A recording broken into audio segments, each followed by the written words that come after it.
Hey y'all, and we're back. So I know it's been a little minute. A long periodically time. I've probably been waiting on episode 6, get my final take on what's going on with A Love Tale. So here we go. The review for A Love Tale, episode 6 is season 1, Denouement.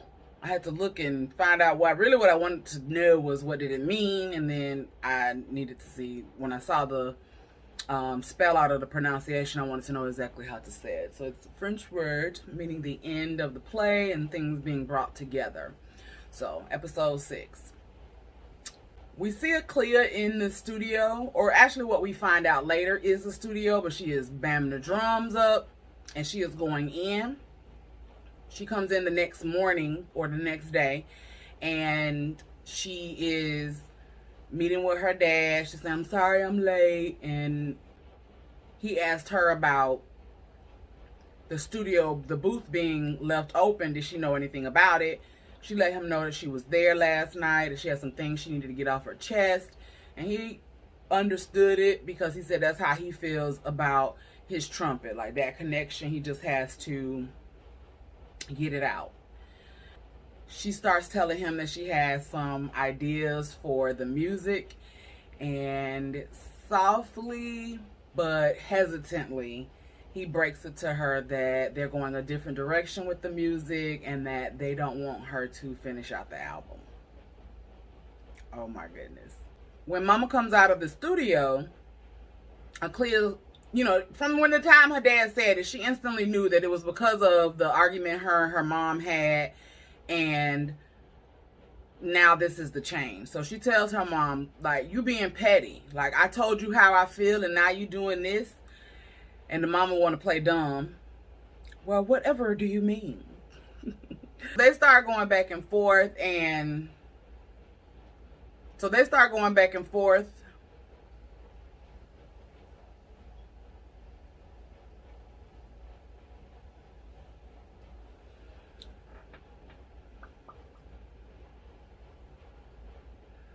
Cleo wants to know, well, why? Since, it's not because of that conversation. Why are you putting me off of the album? Here's where Mama goes off on Cleo. And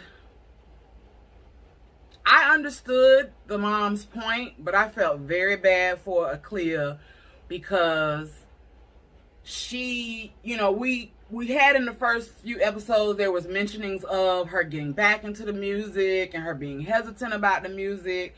The girl Mercedes trying to push her about the music, them bringing her into the studio and, her giving it a chance. And her mom gave her a mama / businesswoman talk, but it was really harsh and I felt bad for Cleo. I gotta look at my notes because I want to tell y'all exactly what she said. She told her, you take the easy way out every turn you get. You don't push yourself, you don't dig, and you don't take direction. And it was with one of the one of those mama's tones where they can, it's really cutting you. You feel like, oh my God, it really, yeah, she didn't stop there. She told her she fights her every time she tries to tell her something, and she Cleo acts like she can't be better. She can't do better. Cleo said, I'm trying. And her mama told her, she didn't miss a beat when she let her know. No, you're not. You late, you leave early, and when you here, you not focused. We need a stronger drummer. Cleo's point is that y'all invited me. I didn't want to do this. Y'all asked me to come here. And that's messed up that now you don't even want to let me finish the album. The mom is frustrated because she feels like that, I guess the way Cleo is handling things and not being on time, not taking things seriously, that they have allowed it. And so the mom is frustrated about that as well. The dad and the mom get into it because he's mad because he felt like she went way too hard on Cleo. He was like, you didn't have to do that to her. Like, she was like, she's all right. She'll be back. He was like, why would she come back? You know, he was like, she's a child. And she said, Cleo is 29. She will be all right. It's tough love. She needs it. And the daddy was mad because he said the mama was using him to break Cleo's spirit. And he said, I don't like that. And he walked out of the studio. He wasn't here for mama's foolishness. Because he saw that, you know, the conversation, I could see it from Cleo's point. It probably didn't feel like it had any love in it in terms of what she was saying. It's like, we just came off of this argument. You and I have not talked since the whole situation at the poetry night. And now, oh, you want to put me off of the project. Oh, okay. Yeah. This is about me and my other things, which it very well probably is about. But she, you know, she can't see that part of it because of the delivery of it. And sometimes that's all, honestly, it is. Like when you're talking to people, it's about your delivery, not necessarily about what you're saying, because what you're saying could very well be true.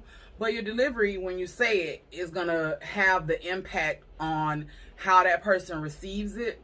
And depending upon your delivery, you could prevent issues because your delivery was wrong and you already lost the people at that point. You lost the person in that conversation.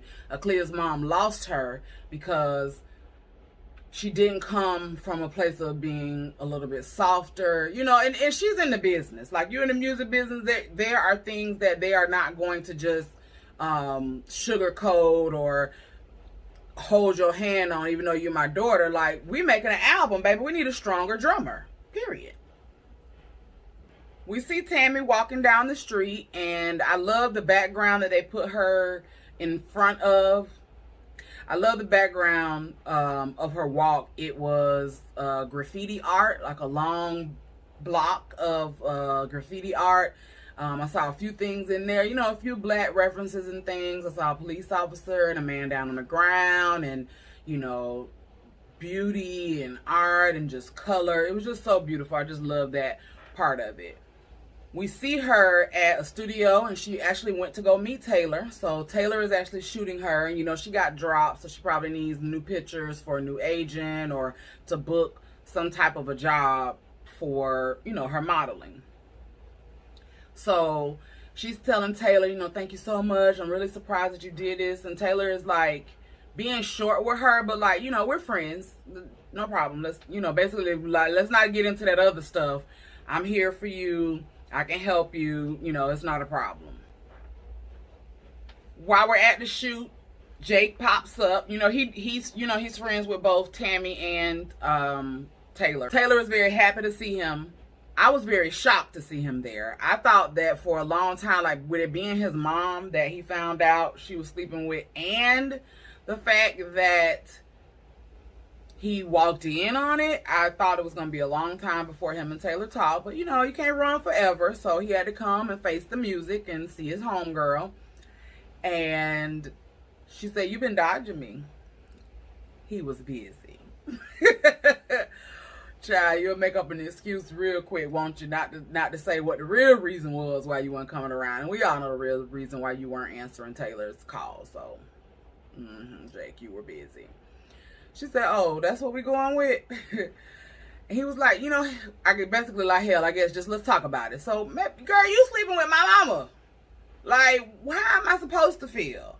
And this is when he then confesses his heart out. And he lets Taylor know that he likes her. He likes her a whole lot. And like, how did you not recognize? I've been bringing you breakfast and coffee, and I'm always hyping you up. And when I'm, you know, talking to people in the street about you, I'm making sure that I, you know, boost up your talent and tell them about you.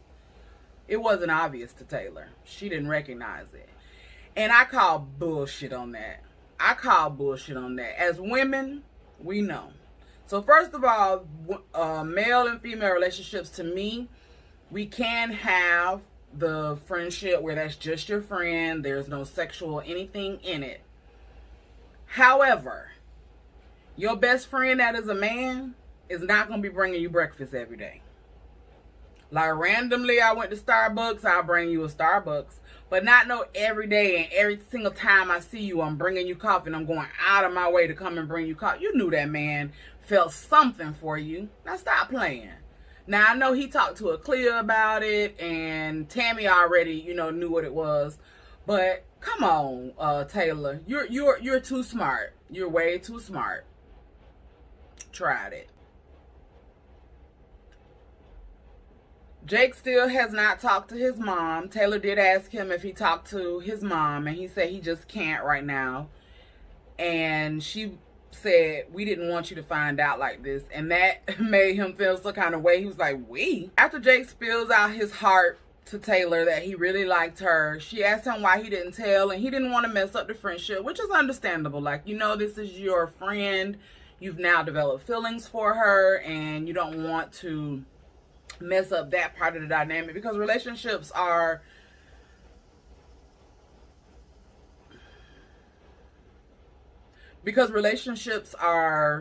iffy in terms of the intimate relationship between a man or a woman, and a man and a man, and a female and a female, between anybody. That relationship part where that's your partner, that's your lover, that's way different than this is my friend and we have a friendship ongoing and we're able to be there for each other and things like that. So definitely we know that getting into a relationship with your friend, it can be a toss-up. We can either be a bomb-ass couple and we started out as friends and this is my best friend and that's how we maintain through our life and growing old together, or this is my friend, we became lovers and it did not work and the shit fell apart and it became catastrophic.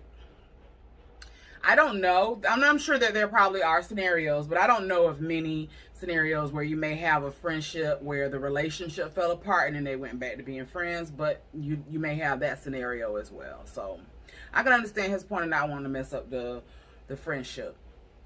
He also mentions that he saw Taylor with other guys, so he thought he had a chance. And Taylor let him know, no. Those were of my choice. I don't believe in absolutes and labels. And then she hit Jake with the boom doom that I said, damn, Taylor. She told Jake and had the nerve to hold his hand when she told him, if it wasn't Candace, it wasn't gonna be you. And I care about you, I do, but she told him if it wasn't Candace, it wasn't gonna be him. I said, dang, that's, ooh. Once you hit me, I'm gonna hit you back. And Jake said, my mama is never leaving my daddy for you or anybody. So it'll never be you. And Taylor's face was cracked and on the ground. She didn't have to say that to him. And that's what she get. And so that really made her feel bad because she feeling Candace. So that really hit her where it hurt, just like she hit Jake where it hurt. So, they was having a little boxing match. We go to the apartment and Cleo answers her door. And we have Mercedes with a lovely thirst trap. Now, ladies, if we don't know how to do nothing else, baby, we know how to set that thing up and let it be known that we are here. But we're not going to say we're here, okay? So Mercedes comes. She has a copy of Cleo's album. Cleo's like, I didn't even know they still sold copies of the CDs. And you went and bought this, basically I guess not that it was her first time getting it, but just basically you went and bought the CD. And she let her know that she actually has the album downloaded, but she wants her to sign this one. And of course, Mercedes is a cute girl. She has on a little cute outfit. She probably smelled real good. You got to make sure you spray the smell goods on so they catch, they smell you and see you. And Mercedes mentions that she heard about Cleo working with her parents on the album. Cleo lets her know that she's doing her own thing. She's not working on that anymore. They start talking about an artist that Cleo put Mercedes onto and how one particular cut off of this song reminded her of some older music that Cleo had recorded. And she was like, girl, you coming over here with your nice outfit and copying my album. You want me to sign it. You bringing up music that's from back in the day. That's how you let me know that you are a fan. Back in the day you listening to my music. You acting like, you want to, what's up, basically. And the girl kind of started feeling funny about it because Cleo called it out, and Cleo let her know, no, I like it. I like what you're putting down here. I see you coming through to try to stamp what it is you want. And Cleo let her know, hey, I'm ordering Indian food and I'm binging on Atlanta. You could stay, basically. And the lady, baby, she was so giddy when she got that invitation. Yes, we can Netflix and chill, or FX and chill, whatever. Oh yeah, come on, FX. For the show Atlanta. So that was cute, I thought. You know, the way she was so excited once she realized that Cleo was down too, and that her flirting and all her efforts were not in vain. Well, before we can Netflix and chill, honey, here come Candace, knocking on the door. So Taylor, of course, is not home, and Cleo didn't know where Taylor was, so Candace left her number so that Taylor could call her. Miss Candace, you coming for your baby scoops? You coming for your baby girl? I know that's right. Taylor is still shooting Tammy, and Tammy notices that she's real tense, and she's like, no, I'm not. She's like, yes, you are, and I bet it's because Jake told you how he really feels, and it's complicated because of that lady that you was eye fucking at the art show. So even Tammy peeped game that Candace and Taylor were making googly eyes at that art show. And so Tammy starts like caressing her arms and trying to, let me try to relax you. And then they kiss, and then Taylor, you know, she can't take it. She walks off. We see Candace sitting in her window of her home, and she's drinking her drink. And that is one of the things that I would love to do. When I get a house that I own, I want it to have a window, a bay window, a window with seating. I want to be able to sit in the window and drink my drink, look out, be nosy, and just enjoy either the daytime part of looking out the window or the nighttime, you know, the lights and the things of that nature. I would love that. And she's in New York, so the skyline was just beautiful in terms of outside of her window. She gets a phone call, and it's from Taylor. And so they're talking, and they both are sorry that they missed each other earlier. And just real, not saying a whole lot, but real giggly, real excited that they are on the phone together. And my thought was, Taylor, what happened to them absolutes and them labels, girl? Because the way she was smiling, baby, that's headed somewhere. Okay. You see this face? Do you see this face? I'm disgusted. I am disgusted. And I gotta say it with that deep down, I'm disgusted. For 2 reasons I'm disgusted. You dirty bitch. So, the next scene we get is Candace's friend at a bar, lounge, you know, sitting at a table by herself. And in walks Georgie Porgy. And I'm gonna call him Georgie Porgy because in walks George. And he's like, what's up? And she was like, I want to tell you something about Candace. And he interrupted her before she could even tell it. So one, I was already mad. And I was already hyped. You dirty, stinking heifer. Are you really here to are you really here to snitch on your home, girl? Dirty. Dirty, dirty, dirty. But when he interrupted her and said, me and Candace might have our shit, but I'm not leaving my wife. I said, you done slept with this woman's husband, and you all in her face? You dirty bitch. Oh, I want to punch her right. Oh, I want to punch her. I want to punch her. That is ridiculous. That is absolutely ridiculous. So she said, you arrogant, you know, asshole, basically, and told him, no, she's gonna leave you because she's met somebody. And he was like, what? And she got up, drank the rest of her drink, and she said, for a woman. And then she told the bartender, he'll be taking care of that. And she walked off. And that's when the episode went off. And I said, I don't know how I feel. because you sat up there trying to convince this woman to stay with this man when you have been one of the women that he has taken down while he was married to her? For real though? For real though. Ooh, wee. Oh, wee. I love the love tale. First of all, these curves and turns and, you know, the little pieces of Taylor meets this woman, and this woman is the mother of her friend, and now we know that the friend of Candace was sleeping with her husband. I wonder if she know.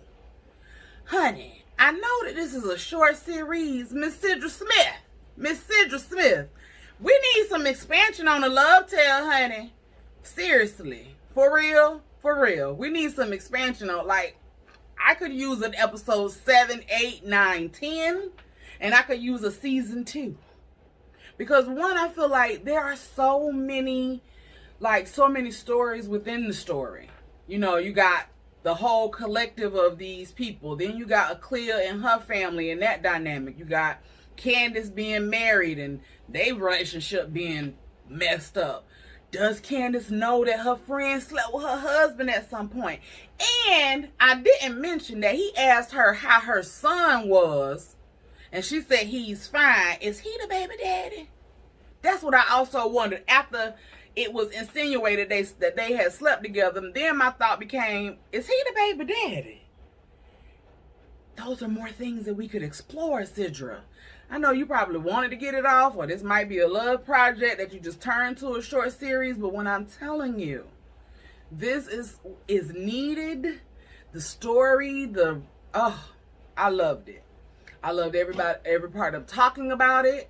I want to say thank you to everybody who watched my videos. I appreciate you all waiting on this last episode. I took forever to record and get it edited and get it up to you. I appreciate everybody that came and clicked my videos. All of my love tale videos are, you know, even the ones that, you know, my later episodes 4 or 5, the views are just slowly climbing, people coming and watching it, so I really appreciate that. If you have not, please subscribe to my channel. I'm going to be reviewing more shows to come. I know I've told you on a couple of other videos things that I want to review, but I'm just going to keep pushing videos out. I hope y'all stay here with me. Again, come chill with your girl while she bump your gum.